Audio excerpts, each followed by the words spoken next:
नमस्कार, मैं अमित और आप देख रहे हैं आंखें न्यूज 24। आइए नजर डालते हैं आज के महत्वपूर्ण खबरों पर।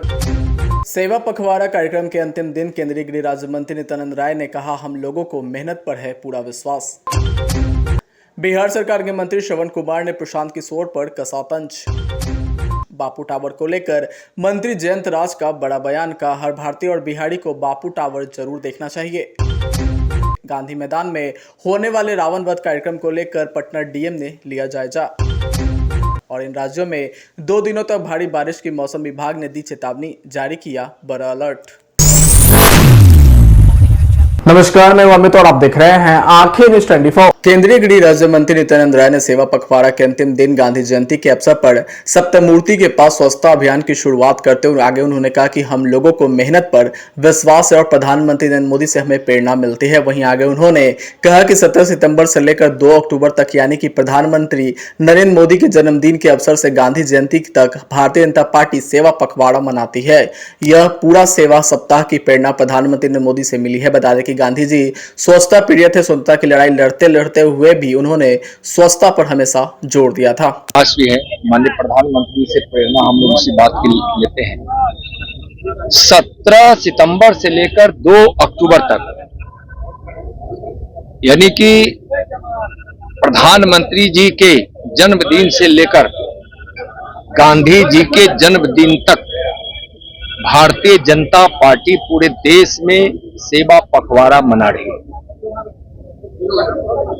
सरकार भी मना रही है और संगठन भी मना रहे हैं। और पूरे इस सेवा सप्ताह की प्रेरणा माननीय प्रधानमंत्री जी से मिली है। गांधी जी को स्वच्छता प्रिय था। स्वतंत्रता की लड़ाई लड़ते हुए भी उन्होंने स्वच्छता पर हमेशा जोर दिया। जब से माननीय प्रधानमंत्री आदरणीय नरेंद्र मोदी जी शपथ ग्रहण लिए, उसके पास देश में स्वच्छता एक आंदोलन बन गया और इस स्वच्छता को सेवा के रूप में लिया गया। आज इसका असर पूरे देश में दिखाई पड़ता है। आज गांव गांव, घर घर सारी संस्थानें, स्कूल हो, सरकारी कार्यालय हो, चाहे कोई पंचायत का हो, चाहे नगर का हो, चाहे राज्य का हो या केंद्र की हो, सारी संस्थाएं स्वच्छता में विश्वास करने लगी है और स्वच्छता से जीवन स्वस्थ होता है, यह हमारी मान्यता है। और इस मान्यता को माननीय प्रधानमंत्री जी ने जन जागृति के रूप में ले आया है। आज स्वच्छता सप्ताह के आज अंतिम कड़ी में सब लोग जुड़े। आज हम सब यहाँ सप्तमूर्ति यानी 7 शहीदों का स्मारक, जो अंग्रेजों से आजादी हम ले ही लेंगे, इसकी लड़ाई लड़े। और सामने जो यहाँ विधानसभा का भवन है, उस समय यहाँ अंग्रेजों का केंद्र होता था, उसमें राष्ट्रीय ध्वज फहराने के लिए यह 7 शहीदों के साथ सैकड़ों लोग चले थे। लेकिन अंग्रेजों की बर्बरतापूर्ण कार्रवाई और उनकी गोलियों ने इनको भूंज डाला और 7 शहीद हो गए। आज बिहार का ये एक ऐसा स्थल है जहां से हम प्रेरणा लेते हैं। हम स्वतंत्रता सेनानियों को याद करते हैं और हम देश के लिए जीने मरने का हम प्रेरणा भी लेते हैं। आज वैसे स्थल पर माननीय प्रदेश अध्यक्ष हमारे डॉक्टर संजय जायसवाल जी, दिलीप जायसवाल जी, माननीय दिलीप जायसवाल जी, माननीय नितिन नवीन जी, जो यहाँ के अभी अपने नगर विकास मंत्री भी है और कानून मंत्री भी है, माननीय संजीव चौरसिया जी, हमारे यहाँ गांधी विधायक है, हमारे पार्टी के अन्य नेतागण संजय गुप्ता से लेकर प्रमोद जी से लेकर यहाँ हमारे सह कोषाध्यक्ष से लेकर काफी हमारी बहनें भी हैं, युवा मोर्चा के लोग भी हैं, यहाँ महिला मोर्चा के भी लोग हैं, अनुसूचित जाति मोर्चा के लोग हैं, यहाँ प्रवक्ता के लोग हैं, नगर के काफी कार्यकर्ता यहाँ उपस्थित होकर हम सब लोगों ने आज सप्तमूर्ति की सफाई की। और सफाई करते समय निश्चित रूप से यह शहीद याद आ रहे थे। और जब शहीद याद आ रहे थे तो एक तरफ स्वतंत्रता में इनका बलिदान और दूसरी तरफ प्रधानमंत्री जी की प्रेरणा से जो हम लोगों ने स्वच्छता किया, हम दोनों को ऐसा निश्चित रूप में आज हम यादगार पल को जी रहे हैं। माननीय डॉक्टर दिलीप जायसवाल जी हमारे यशस्वी प्रदेश अध्यक्ष है, इनके नेतृत्व में पूरे एक सप्ताह से पूरी पार्टी बूथ से लेकर केंद्र प्रदेश की इकाई तक सब लोग इस सप्ताह में अजूबा काम किए हैं, जो लोग सोच नहीं सकता था। ऐसा ऐसा काम, रक्तदान का काम, सेवा का काम, लोगों के बीच जाकर स्वच्छता अभियान के संदर्भ में जागृति लाना और बहुत सारे ऐसे सेवा कार्य किए गए हैं जो बिहार के इतिहास में एक बड़ा अध्याय जुड़ेगा और इसका श्रेय हमारे प्रदेश अध्यक्ष माननीय दिलीप जायसवाल जी को है। दिलीप जायसवाल जी के साथ हम सब आपको बहुत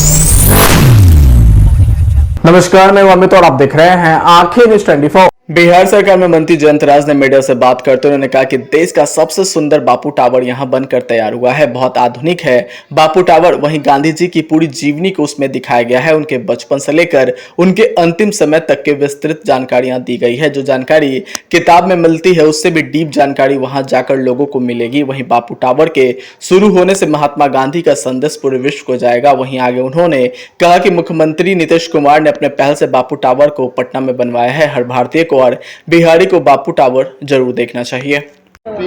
देश का सबसे सुंदर बापू जी का टावर जो है यहाँ पर बनकर तैयार हुआ है, बहुत आधुनिक है और गांधी जी की पूरी जीवनी को उसमें दिखाया गया है।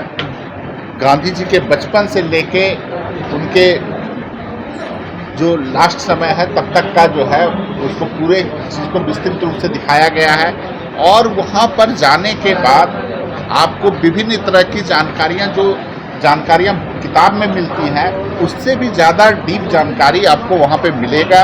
और इसको हम लोगों को लगता है कि माननीय मुख्यमंत्री जी ने एक ऐसा चीज़ बनाया है बिहार में जिसे बिहार ही नहीं देश के अन्य राज्यों से भी लोग देखने आएंगे और गांधी जी को मानने चाहने वाले जो विदेश के भी लोग हैं वो भी बापू टावर में आएंगे। बहुत लंबे समय से ऊपर की लागत है इसका और आप आज आइए, सब लोगों को आमंत्रण भी है कि आज 4 बजे जो है गांधी टावर का माननीय मुख्यमंत्री जी के हाथों जो है उद्घाटन का कार्यक्रम है। जो पब्लिक में एंट्री फ्री रहेगा, चार्ज रहेगा? अभी उसके बारे में हम लोग बना रहे हैं कि एक जो अगर शुल्क भी रहेगा तो बहुत सामान्य शुल्क रहेगा। अब आप देख ही रहे हैं कि बिहार में जो आपका राजगीर में जो आपका ये है, राजगीर में नहीं ये वाला जो आपका जू वाला जो है तो उसका कितना कम शुल्क है। तो हम लोगों के यहाँ कोई शुल्क की बात नहीं होती है, बहुत कम शुल्क रहेगा भी। तो अभी उस पर एक कमेटी बन गई है, वो निर्णय लेगी। लेकिन आज उद्घाटन हो रहा है, आम लोगों के लिए उसको खोला जाएगा।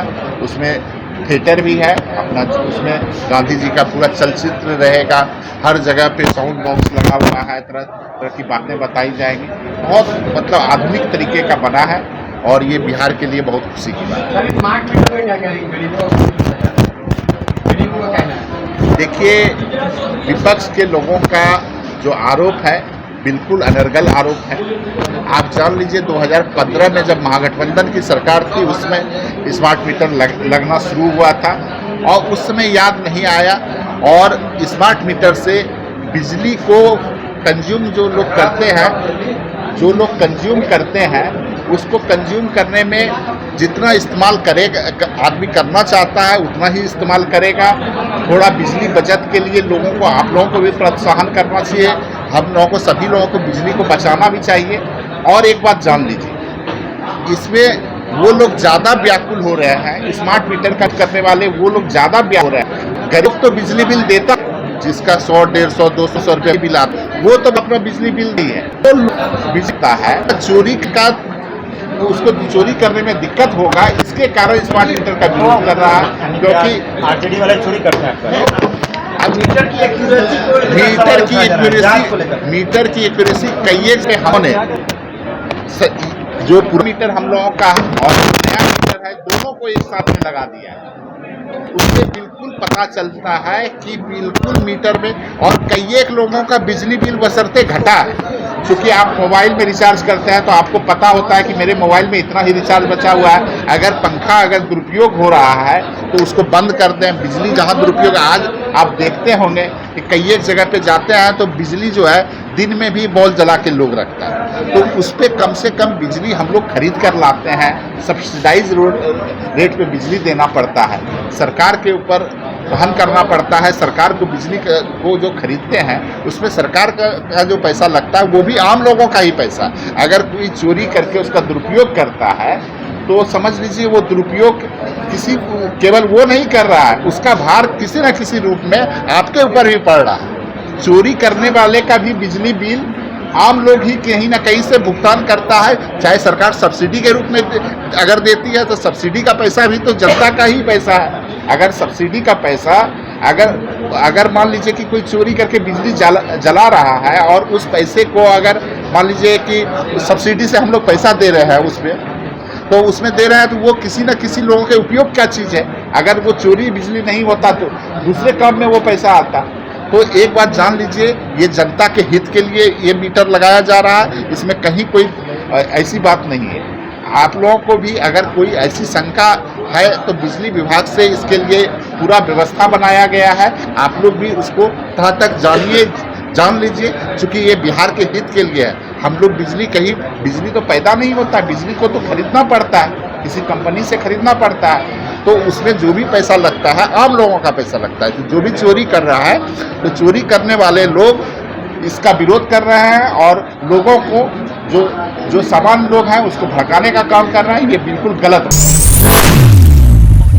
नमस्कार, मैं अमित और आप देख रहे हैं आंखें न्यूज 24। बिहार सरकार में मंत्री श्रवण कुमार ने बयान देते हुए उन्होंने कहा कि राष्ट्रपिता महात्मा गांधी और लाल बहादुर शास्त्री का आज जन्मदिन है। दोनों महापुरुष के जन्मदिन पर देशवासियों को राष्ट्रपिता महात्मा गांधी के रास्ते चलने की आवश्यकता है ताकि देश और मजबूती से आगे बढ़ सके। वहीं नई पीढ़ी को खासकर गांधी जी को जानना चाहिए। गांधी जी ने जो रास्ता दिखाया है, जो मार्ग दिखाया है, उसको जानने की जरूरत है। वहीं प्रशांत किशोर के द्वारा पार्टी की घोषणा करने पर मंत्री ने कहा कि 2025 का विधानसभा चुनाव आने वाला है। चुनाव आने से पहले बहुत सारी पार्टियां जाती रहती हैं, बहुत सारा दुकान खुलता रहता है। दुकान खुला है, ग्राहक जाएंगे, वहां से टिकट लेंगे, चुनाव के बाद उसमें शटर लग जाएगा। अनेकों दुकान खुले हैं, सब में धीरे धीरे शटर लग रहा है। उनके पास कोई सोच नहीं है। संबंधित और जिस विभाग के आज मंत्री यहाँ पर बैठते हैं, यहाँ पर ग्रामीण विकास के मंत्री बैठते हैं, यहाँ पर भवन निर्माण विभाग के मंत्री बैठते हैं, आज के दिन शिक्षा मंत्री जी भी बैठते हैं। अभी उनको आने में थोड़ा विलम्ब है, आ ही जाएंगे। तो 3 विभाग से संबंधित तो मामले आते ही आते हैं और जिस विभाग के मंत्री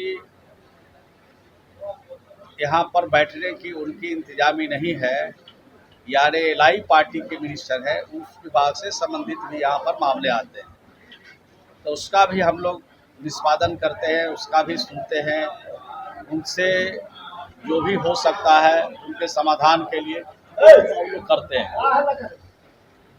तो जन सुनवाई कार्यक्रम लगातार लोकप्रिय होता जा रहा है और माननीय मुख्यमंत्री श्री नीतीश कुमार जी का जो दिशा निर्देश है उसके अनुसार कार्रवाई हो रही है और भी इसकी गति को धीरे धीरे हम लोग बढ़ा रहे हैं ताकि बिहार की जनता के साथ जो कमिटमेंट है उसको एक एक करके हम लोग को पूरा करना है। सर, एक हिस्सा बिहार का जो है बाढ़ में डूबा हुआ है, 20 सालों तक की सरकार है। सर, कोई स्थायी समाधान आप लोग क्यों नहीं निकाल पा रहे हैं? केवल रिलीफ कार्य होता है, राहत कार्य होता है, मुख्यमंत्री एरियो सर्वे करते हैं और बाढ़ जाती है, बात खत्म हो जाती है। सर, कोई स्थायी समाधान हो, कोई बाढ़ न हो, कोई डैम का निर्माण हो। देखिए, डबल इंजन की भी सरकार है। देखिए, आपने सवाल बहुत अच्छा उठाया है। आपदा है और आपदा से निपटा जाता है। आपदा का परमानेंट सॉल्यूशन नहीं है, लेकिन सरकार हमारी तत्पर है। माननीय मुख्यमंत्री जी खुद भी इसका हवाई सर्वेक्षण कर रहे हैं, मॉनिटरिंग कर रहे हैं, कहाँ पर बाढ़ में प्रभावित लोग हैं उनको कैसे राहत पहुंचाया जा सकता है, उनको कैसे मदद किया जा सकता है, वो सारी चीज़ों का मॉनिटरिंग करते हैं। और नेपाल से पानी जब छोड़ा जाता है तो उसके कारण बिहार के अधिकांश हिस्से में नुकसान पहुंचता है। अभी एक नेपाल के बॉर्डर से बिहार के हमारे पार्टी के प्रेसिडेंट आए हुए हैं, उनसे अलग से लीजिएगा तो किस तरह से त्रासदी को लोग झेलते हैं।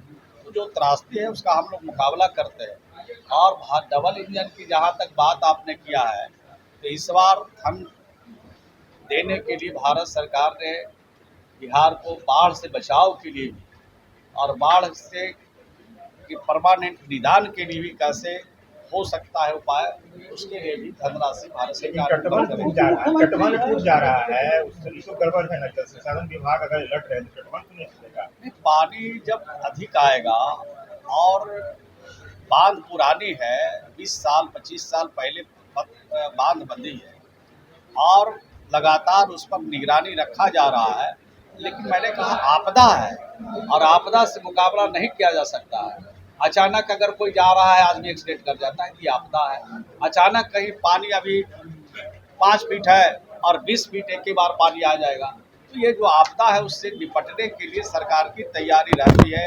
नाव दिए जाते हैं, बचाव कार्य में SDRF, NDRF जो भी और स्थानीय स्तर पर जो डाक के परिचालन करने वाले लोग हैं, सब लोग लगे रहते हैं और सभी पॉलिटिकल पार्टी के नेता उता भी लगे रहते हैं ताकि कहीं से कोई दिक्कत और परेशानी नहीं है हो। और अधिकारी भी बड़े पैमाने पर इस बचाव में लगे हुए हैं, कहीं से चुप नहीं हो इसकी पूरी कोशिश कर रहे हैं। प्रशांत किशोर कहते हैं कि ठेकेदार छेद कर देते हैं, ठेकेदार जो है वो बांध में छेद कर देते हैं। अब तो इसकी जांच करानी पड़ेगी। अगर उनको इस बात की जानकारी है तो पुख्ता इसके बारे में सरकार को इतला करना चाहिए, उनको बताना चाहिए कि बांध में कौन कौन ठेकेदार ऐसे हैं जो इसमें बांध में छेद करते हैं। तो उसकी जानकारी अगर उनके पास है तो मैं समझता हूँ अच्छी जानकारी उनको शेयर करना चाहिए। तो शेयर करते हैं तब जब बांध टूट जाती है, तो बांध टूटने से पहले शेयर करते हैं तब ठेकेदार के विरुद्ध भी कार्रवाई होती और लोगों को परेशानी भी नहीं होती। सभा का आने वाला है कि नहीं बिहार में, तो दुकान खुलेगा ना। चुनाव के मौके पर बहुत दुकान खुलते हैं। सवाल है कि आप भी मजबूत सहयोगी थे। नहीं, हमारे कोई सहयोगी नहीं थे। वो राजनीतिकार हैं, कभी बंगाल में ममता जी के पास चले जाते हैं, कभी कांग्रेस के पास वहाँ चले जाते हैं, उत्तर प्रदेश में सब खटिए लेके चला जाता है। कभी साइकिल वाला करते हैं तो कभी साइकिलें लेके लोग चला जाता है। तो उनका तो जो काम है वो अपना दूसरे टाइप का है, जहाँ से उनको वैकेंसी रहेगी वहाँ मिलेगा, वहाँ पर ठेका मिल जाएगा काम करने का। तो ठेका क्यों ठगे जाएगी? सवाल है आपके साथ सलाहकार हम ठगे नहीं जाते हैं। हमारे पास लोग आते हैं और लोग चले जाते हैं। हमारा काम पसंद रहता है तो हमारे साथ काम करते हैं और उनको थोड़ा बहुत लगता होगा कि अब लगता है कि हमारा काम पसंद नहीं है तो निकल जाते हैं। लेकिन इस बार बिहार बदलने की बात, वो बदलने गए थे, पूरा खटिया ही लेके चला गया, तो पूरा खटिया साफ हो गया तो क्या बदलेंगे? उससे कोई बदलाव नहीं हो सकता है। वो चुनाव जब आ रहा है तो उस दुकान में कुछ आवेदन बंद पड़ेगा, स्कूटनी वगैरह होगा और उसके बाद चुनाव लड़ेंगे और फिर शटर लग जाएगा और फिर परमानेंट शटर लग जाएगा। देखिए जब इस तरह की त्रासदी राज्यों में आते हैं तो राज्य की सरकार और केंद्र की सरकार से बातचीत होती रहती है और उसका हल निकालने के लिए कोशिश की जाती है। आपने देखा होगा कि सेना का हेलीकॉप्टर काम कर रहा है तो बगैर बातचीत से नहीं होता है, तो बातचीत से इन चीज़ों का हल होता है। और राज्य के खजाने पर हमारे मुख्यमंत्री जी हमेशा कहते हैं, नीतीश कुमार जी, कि जो आपदा पीड़ित है, जो आपदा से प्रभावित लोग हैं, उसका राज्य के खजाने पर पहला अधिकार है। तो आप समझ सकते हैं कि कितनी चिंता और कितनी बड़ी बात है कि आपदा से जो। नमस्कार, मैं अमित और आप देख रहे हैं आंखें न्यूज़ 24। पटना के ऐतिहासिक गांधी मैदान में होने वाले रावण वध कार्यक्रम का पटना के DM doctor Chandrashekhar Singh, SSP Rajeev Mishra, city SP, DSP समेत जिला प्रशासन के कई पदाधिकारी के द्वारा राजधानी पटना के गांधी मैदान का जायजा लिया गया। बता दें कि साथ ही डीएम चंद्रशेखर सिंह ने कहा कि रावण वध को देखने के लिए लाखों की संख्या में लोग यहां आते हैं, वहीं गांधी मैदान आते हैं। बता दें कि 10वीं के दिन रावण वध कार्यक्रम का आयोजन किया जाता है, जिसमें लाखों की संख्या में लोग जुटते हैं, जिसको लेकर सुरक्षा व्यवस्था का इंतजाम किया जाता है। उसी की जानकारी और जायजा लेने के लिए आज हम लोग यहाँ पहुंचे हैं। ये गांधी मैदान का आज हम लोगों ने निरीक्षण किया है। यहाँ दशहरा का जो मुख्य कार्यक्रम रावण वध का होता है, उसकी तैयारियों की आज हम लोगों ने उसका निरीक्षण किया है। हम और एसएसपी साहब और बाकी जिला प्रशासन की पूरी टीम है और ये 12 अक्टूबर को होना है और उसमें हम लोग देखते हैं कि काफ़ी भीड़ होती है, बहुत बड़ी संख्या में लोग आते हैं। और जब कार्यक्रम समाप्त होता है तो निकलते समय काफ़ी ज़्यादा परेशानी होती है लोगों को, तो उसको लेकर के हम लोगों ने निरीक्षण किया है कि निकलते समय सभी गेट ओपन कर दिया जाए और स्मूथली लोग निकलें, और माइक सिस्टम सब जगह रहे, पुलिस और मजिस्ट्रेट, पुलिस बल और मजिस्ट्रेट सब जगह रहें। सीसीटीवी कैमरे से हम लोग निगरानी करेंगे सभी गेट की और पूरा कैंपस की भी, तो किसी प्रकार की अव्यवस्था नहीं हो और जो लोग यहाँ कार्यक्रम देखने आ रहे हैं उनको किसी प्रकार की असुविधा नहीं हो, उसी को लेकर के हम लोगों ने आज निरीक्षण किया है। 12 अक्टूबर को गांधी मैदान में जो मुख्य कार्यक्रम दशहरा का रावण वध का होता है उसी का निरीक्षण किया गया। किसी भी आपातकालीन स्थिति यानी पूरी तैयारी है हम लोगों की। यहाँ हमारा कंट्रोल रूम कार्यरत रहेगा और उसमें आपात स्थिति से निपटने के लिए सारी व्यवस्था रहेगी। उसमें अग्निशमन के लोग रहेंगे और बिजली विभाग के लोग रहेंगे और बाकी मेडिकल टीम हमारी, एम्बुलेंस, सारी चीज़ें रहेंगी। हम लोग भी उस समय उपस्थित रहते हैं यहाँ। तो कुल मिलाकर के तैयारी हम लोग अच्छी कर रहे हैं और इसका आप लगातार अनुश्रवण कर रहे हैं ताकि किसी प्रकार की कोई अप्रिय स्थिति नहीं हो और जो लोग आएंगे यहाँ उनको किसी प्रकार की असुविधा नहीं हो। सभी लोग जानकारी है कि दशहरा का और रावण दहन का जो पर्व होता है इस मैदान में काफ़ी बड़े पैमाने पर होता है और पूरे ज़िले से जो है शहरी क्षेत्र से और ग्रामीण क्षेत्र से काफ़ी बड़ी संख्या में लोग आते हैं। तो उसी के लिए जो प्लानिंग होती है उसी प्लानिंग को हम लोग देखने के लिए आज आए थे। सभी जो सीनियर ऑफिसर हैं एडमिनिस्ट्रेशन के सभी थे, रेवेन्यू साइड से भी, सिविल साइड से और दूसरे विभागों के भी। तो तैयारियों के क्रम में जो कुछ आवश्यक दिशा निर्देश दिए गए हैं जो आने वाले कुछ समय के पहले जो कार्यक्रम है उसके पहले पूरे किए जाने हैं, तो उसी संबंध में हम लोगों ने इसका जो है स्थल भ्रमण किया था और सभी को निर्देश दिया गया है तैयारियों के लिए। लोग आते हैं सर, सुरक्षा की बात की पूरी तैयारी रहती है। हम लोग भीड़ प्रबंधन के लिए भी तरीके से भी तैयारी करते हैं और सुरक्षा के दृष्टिकोण से भी तैयारी करते हैं। सभी लोगों की जाँच करके, फ्रिस्किंग वगैरह करके ही प्रवेश करने की अनुमति दी जाती है। उनकी वापसी के क्रम में क्योंकि एक बड़ी संख्या में लोग एक साथ निकलते हैं तो उनको किसी प्रकार की असुविधा नहीं होने पाए, इसलिए सभी जो अप्रोच रोड हैं गांधी मैदान को उनको भी ठीक रखा जाता है। तो उसी तरह से जैसे पूर्व के वर्षों में व्यवस्था रही है उससे और बेहतर व्यवस्था करने के लिए हम लोग।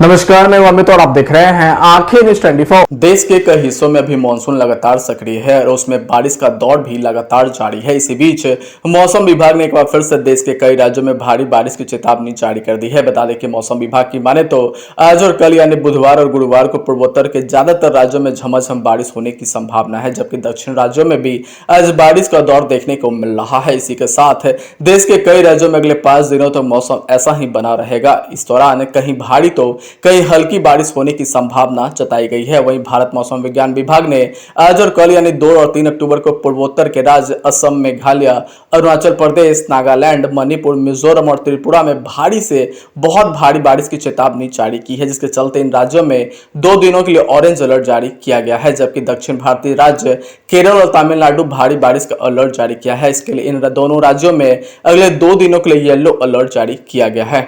वहीं मौसम विभाग की माने तो आज देश के ज्यादातर हिस्सों में मौसम साफ बना रहेगा। वहीं दिल्ली एनसीआर में आज दिन भर हल्की धूप निकलेगी। इस दौरान लोगों को उमस भरी गर्मी का भी सामना करना पड़ सकता है। हालांकि शाम के वक्त मौसम में थोड़ा सा बदलाव देखने को जरूर मिलेगा, जिससे लोगों को उमस भरी गर्मी से राहत मिलेगी। वहीं आने वाले 4-5 दिनों तक राजधानी और उसके आसपास के इलाकों में इसी प्रकार का मौसम देखने को मिल सकता है। बता दें कि मौसम विभाग ने बुधवार के लिए देश के ज्यादातर राज्यों में मौसम साफ रहने का अनुमान जताया है। हालांकि इस दौरान कुछ स्थानों पर बूंदाबांदी होने की भी संभावना है। अगर आप भी अपने दुकान, प्रतिष्ठान, school, college, coaching centre, restaurant, cafe का विज्ञापन देना चाहते हैं, वो भी किफायती दर पर, तो आंखें न्यूज 24 लेकर आया है आपके लिए एक सुनहरा मौका। आंखें न्यूज 24 न्यूज पोर्टल की दुनिया में बिहार का सबसे उभरता हुआ चैनल, जहां बिहार झारखंड से जुड़े तमाम बड़ी खबरें देखने को मिलती है। तो देर किस बात की, आज भी जुड़े आंखें न्यूज 24 के साथ। संपर्क करें हमारे व्हाट्सएप नंबर 8935876430 पर। क्या आप पत्रकारिता के क्षेत्र में अपना कैरियर बनाना चाहते हैं? तो आज ही royal Ashoka institute of mass communication and journalism में अपनी जगह सुनिश्चित करें। आर्यभट्ट ज्ञान विश्वविद्यालय पटना से मान्यता प्राप्त 100% प्लेसमेंट के साथ royal Ashoka institute of mass communication and journalism नामांकन जारी है।